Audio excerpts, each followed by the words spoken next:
dostlar, bunu 100 eləyən yox idi.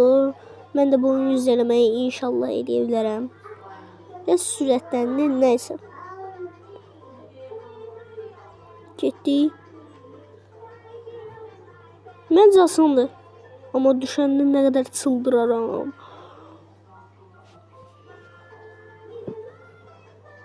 Bir də bug var. Əgər burada düşsəm o bug'ı eləyəcəm. Deyəsən o bug'ı qaldırıblar. Amma nəysə eləyərəm də.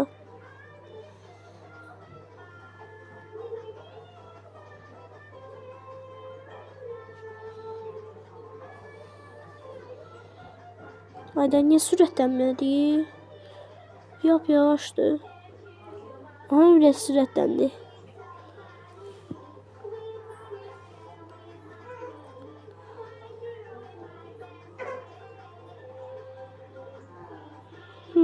Bekliyorlar, yol alsın.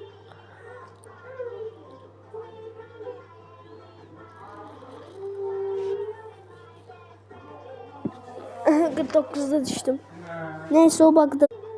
Bug budur. Tərpəşmədən ya əlimi indicə vururam. Tərpəşmədən özü gedirmiş.